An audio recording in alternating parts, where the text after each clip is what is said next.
My job tonight is to, lead us through a little discussion, a chat about our theme, Building Resilient Leaders Together.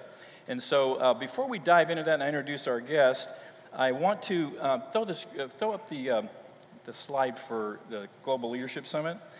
Will Ray, I think, is in the room from C12. Ray, I didn't see you, but I know you're in here somewhere, Will. Last year, he came.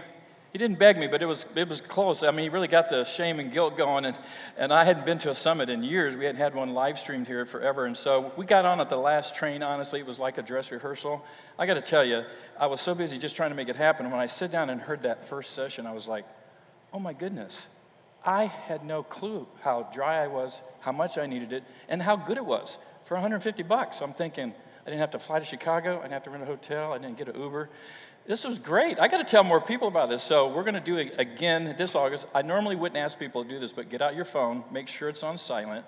Go ahead, I'm giving you permission. Open your phone, go to the calendar. That's not hard, you do it every day.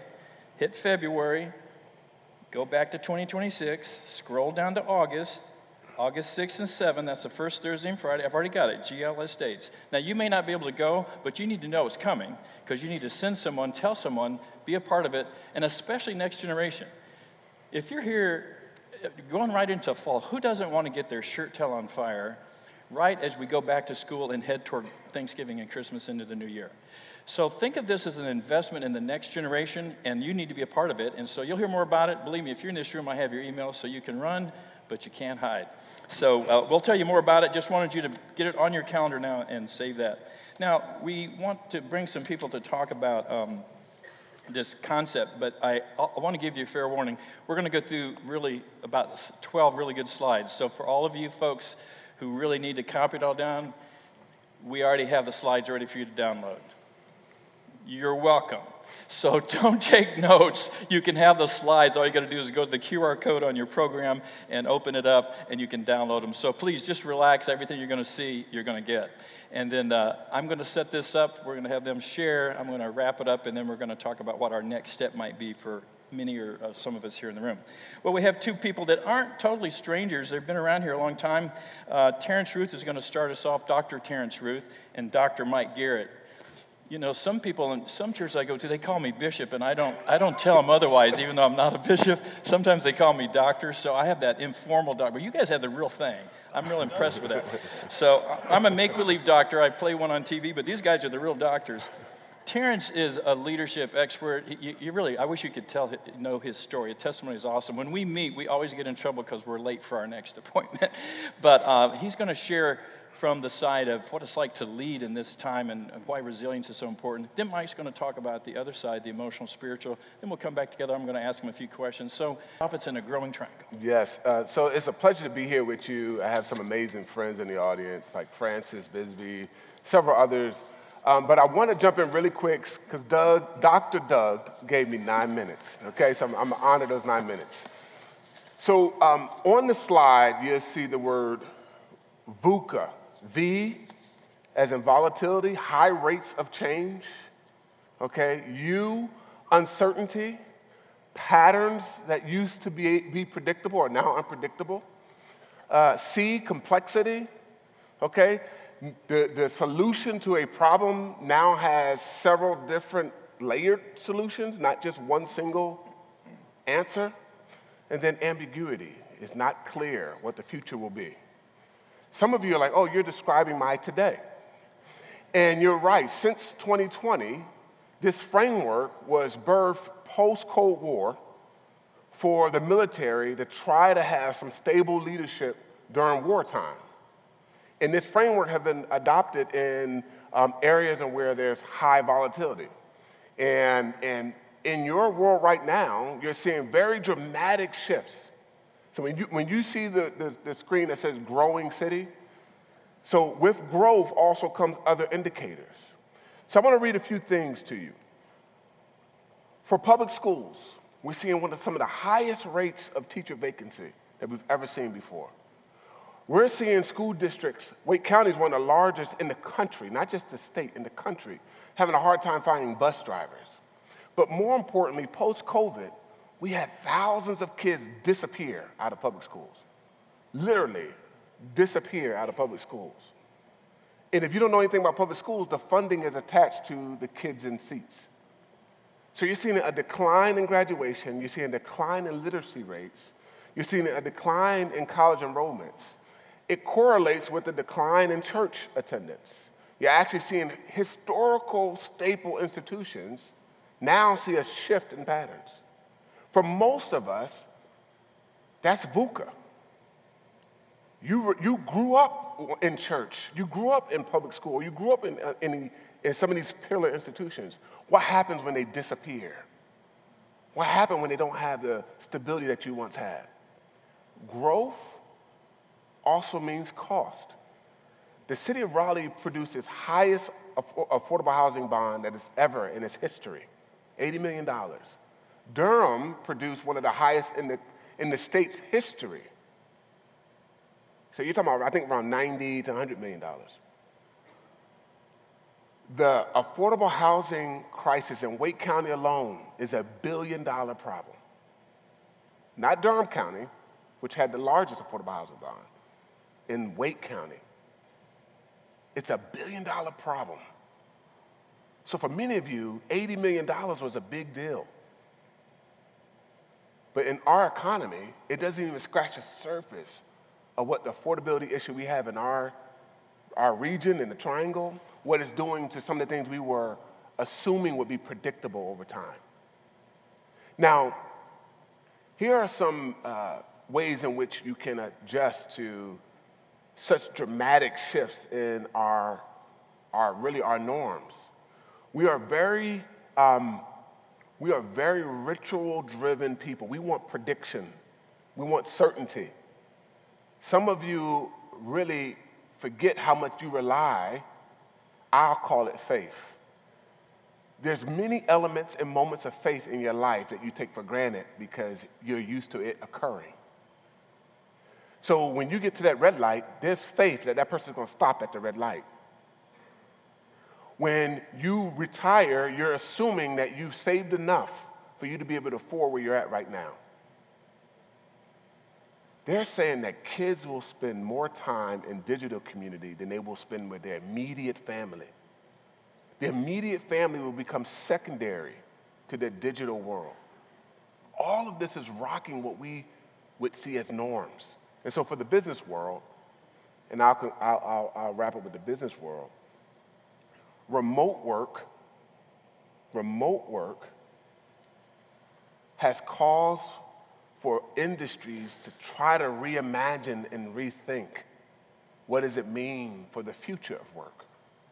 Elon Musk said that in 30 years, work will be optional. Optional. So all of these variables that we thought would be reliable are all changing. So the question you should have, I'm the doom and gloom, this is the gospel, okay? So for the question you should have, the question you should have is how do we create a reliable pattern for this time? And on the screen, what you'll see is some different areas. One, scenario planning. Rather than just a strategic plan, there's some scenario planning. In terms of employment and remote work, remaining flexible around what work means to some people. Also, being okay with being lean and agile to different patterns that move and are unpredictable. So in this moment, in the triangle, we have high indicators, high growing, most PhD in regions, but at the same time, we have some of the highest rates of hunger, some of the highest graduation dropout rates that we've seen in a very long time. So we are accepting the awards for highest in growth, but we also have to be honest about the volatility, the uncertainty, the complexity, and the ambiguity that growth is providing us right now.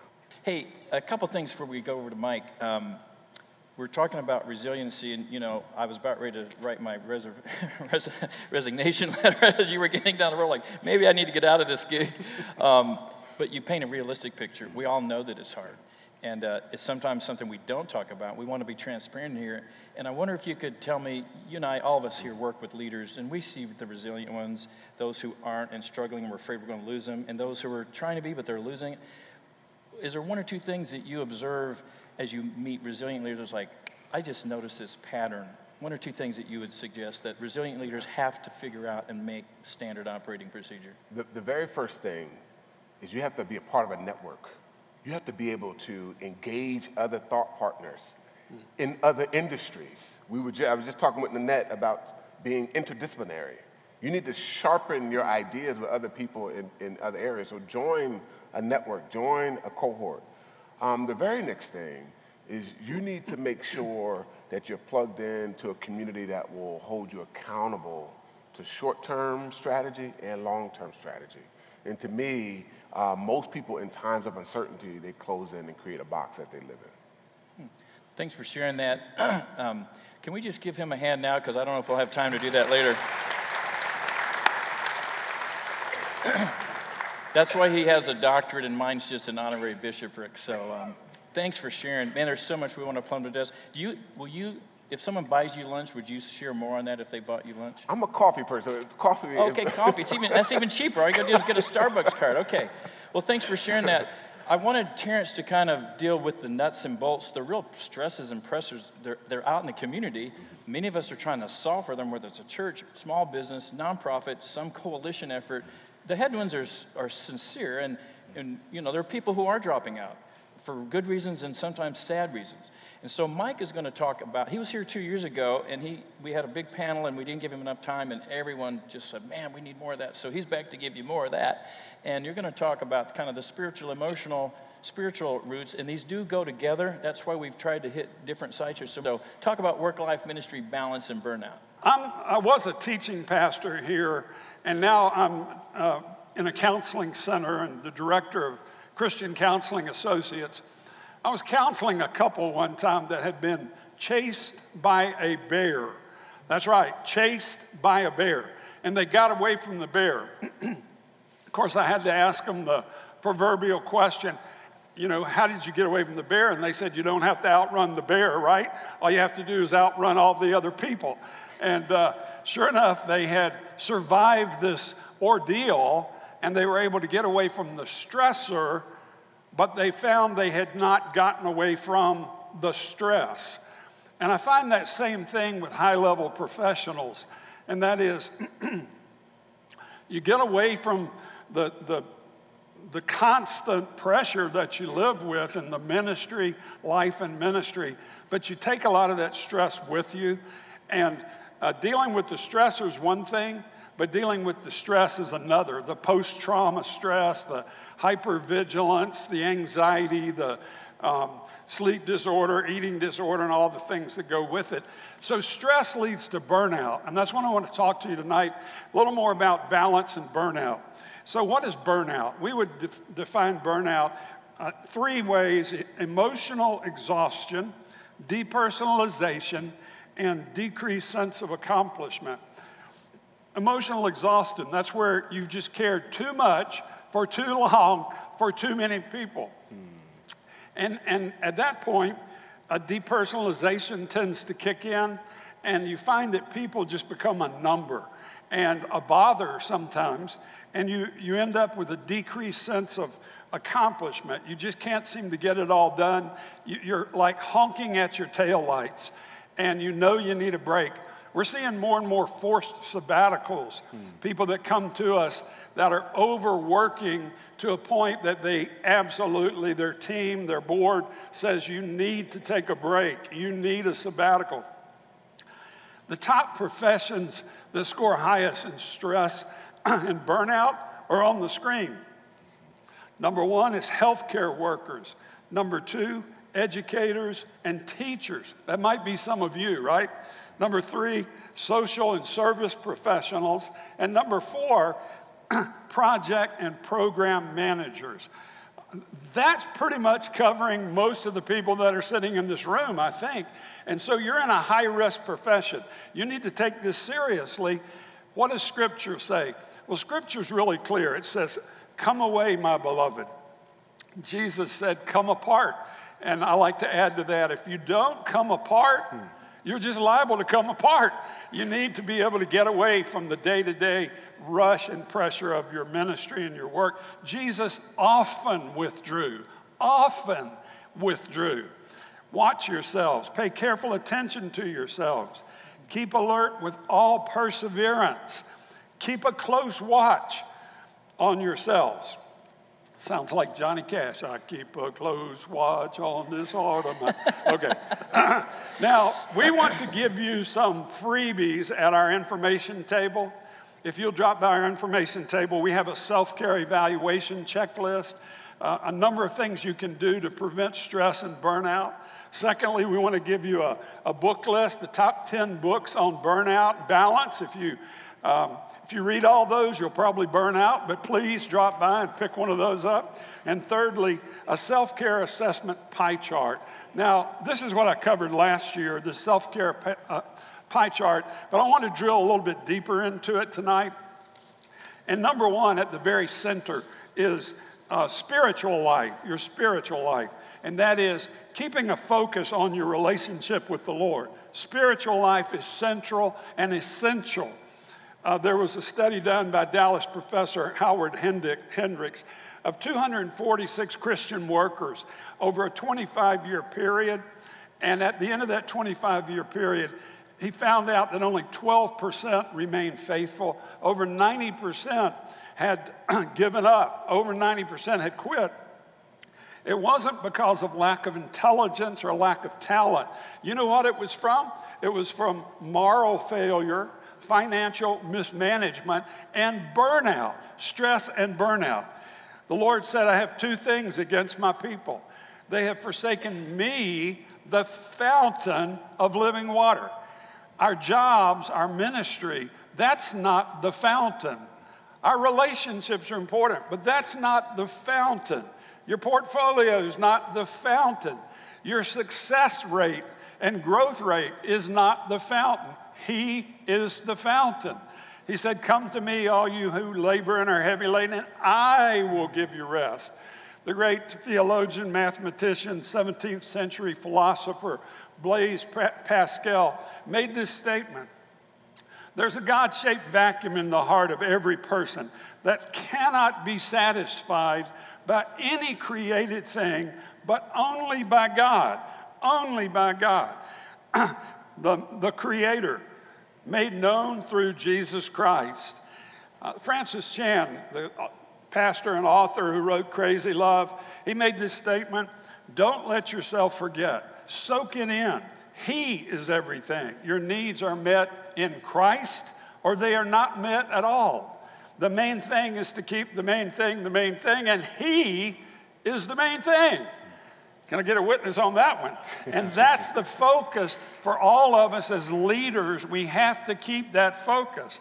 Now, Doug said 9 minutes, and woo, Doug, give me some grace, brother. My wife said I couldn't clear my throat in 9 minutes, but physical health. We find more people are burning out because they're not taking care of their health. And diet, rest, and exercise, you absolutely need to step back and reevaluate that. Vision and purpose.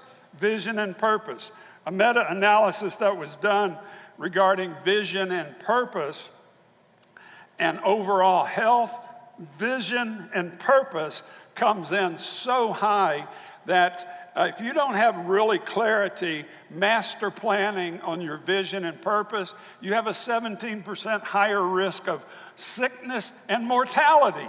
So it's extremely important that you step back and do. And master planning doesn't need to be done every 10 years. It needs to be done every 3 years now, along with succession planning and emergency replacement planning. It's extremely important. And I want to also add there, to vision and purpose needs to be around our gifting. I think one of the biggest mistakes that we see people burn out is because they're not functioning in their gifting. I actually left the position as teaching pastor here to go do something else And it was a really good job here, really good ministry, really good benefits, really great people working with Dr. Doug and others. But you know what? I had to follow gifting, and gifting constitutes a call. Having gifts that differ, let us use them. As each one has received a gift, let him employ it. So your vision and purpose needs to focus more convergently on the gifting God's given you. Let me touch base. Marriage, come see us. We do a lot of marriage counseling. Family and friends, you need to block time for your marriage, your children, but you need to block time for your associates, these cohorts that we're talking about. Other relationships, if you get that out of balance, you will burn out. I like to say the law of thirds. A third of the people are people that you're ministering down to. A third of the people should be your cohort that you're sharing with. And a third of the people that you relate to should be those that you're being mentored by. And when you get that out of balance, you will be stressed out and you'll be in trouble. Now, I need to speed up here. Job and career. Expect great things from God. Attempt great things for God. If you're not done, if you're not dead, you're not done. But let all things be done in moderation. Let all things be done in moderation. One client came to me and he said, Dr. Mike, I used to work 80 hours a week till I had my stroke. Ouch. Don't go down that road. All things in moderation. Put some margin in your job and in your ministry and career. Finances, get a financial planner. Richard Hill, would you raise your hand? He's the man if you need a financial planner. Recreation and hobbies. We all need some distraction away from our daily grind. Pickleball, stamp collecting, tennis, golf, jogging, running, working out. You need to get away from it and have some downtime. Actually, physical exercise is shown to be the most essential thing, habit at reducing stress next to prayer. And I want to close with self-talk is extremely important. We have people come to us and they remind me of that story, Jane Eyre, and the guy had his wife locked in the attic because she had crazy thoughts. I think all of us have, somebody up in the attic with some crazy thoughts sometimes, and we need to talk that out. We have thoughts of overachievement, or thoughts of pressure, of guilt or shame, or performance acceptance, or that demon of harsh self-criticism. You need to talk this out. You need to get with somebody that can help you with some of those crazy thoughts up in the attic. And finally, education. Sharpen the axe. We all need to pull back and sharpen the axe. What do I recommend? Look at this and evaluate your own life and ministry. Pick two and do 2 things to stop and 2 things to start. And then meet with your team or your cohort and discuss what you're going to do to stay healthy. Or come see us. The guys with the white hats on are all involved in our counseling practice, and they would love to talk to you. We'll talk to you about the bears you're trying to run away from, and we'll talk to you about the crazy people up in the attic. Bless you. Let's give Mike a hand. I mean, we didn't want to flood you with too much. I want to tease you. Because, Mike Garrett and I, we know each other about 34 years. When I came here, I was a crazy man. And he was a healthy man. And I just thought, what's wrong with him? And, some of you know my story. When I crashed and burned, I had to totally deconstruct and reconstruct. And you were a big part of that. And some of us are in that place. We're coming up to a crash. We're trying to stop that. My brother here, I think you realize he's brilliant. There's a lot of variables you and I don't control, but we face them every day. And we need not face them alone. So I'm going to do for the second time, building leadership resilience, it's not an accident to be resilient. You won't find a resilient purpose that got there. Wow, this is wonderful. I grew up and became a really resilient leader. That doesn't happen. This is not a one-time fix. You can't just go, hey, Garrett, that was wonderful. That was the best hour I ever spent. I'm fine. No, it's probably 5 or 6 or 7 things and reading 2 or 3 books and joining a group after that. Yeah. Right. Building alone may be necessary at first, but it's not sufficient for the long haul. You all know that African thing. If you want to go fast, go alone. If you want to go far, you need to go with a group. There's 2 things on that QR code. It's going to take to our website, and on that code, you can download the slides. You may want to do that at home on your laptop. But the second thing is a short 7-question survey, and here's why I put that there. Some of you are feeling conviction right now. You heard the preacher, heard Johnny Cash singing in the background. We got the scholar over here giving us the... So here's the point. While you're thinking about it, go ahead and take that survey. Literally, I did it in 30 seconds. I'm just asking your name, a few other key questions demographically, because what I want to do, if you send that survey to me, and I will see it, I'm going to look at who else and try to help you find what we've been talking about. Where is your tribe? Where is your cohort? A place that's intentional, a place that's collegial, a place that's transparent, a place that's highly confidential, a place that takes care of the fun and the healthy part, the emotional part, the tactical part, the educational. You know, on Monday at 8:15, there's a meeting I hate to miss. There's about 7 guys like myself. We're all collegial, same. And, you know, when I have heart, I get to visit the ER room way more than I want, not for myself. And I know there's a bunch of caregivers in here. I know it. I was in the ER room not so long ago, and it was tough. And I just sent a flame out to my group. Within a minute, Roger was calling me on the phone and pastoring me. Leaders need leaders to lead them. Pastors need pastors to pastor them. Staff people need leaders who are healthy and can send them to other healthy leaders. There's a lot of healthy leaders in this room. There's a lot of healthy resources out there. But if you're not intentional, if you're not making it a point, it won't happen. And I just want to encourage you. I can start groups for pastors. I can send you to the cohorts that they do at Mission Triangle. Mike's got stuff out at his counseling table. There are many places that exist, and if there's not one, I came here as a small group pastor. I've been starting groups for 30 years. It's not that complicated. I just need to know that you're committed, and we prayerfully let God lead us into the cohort we need for this reason or season.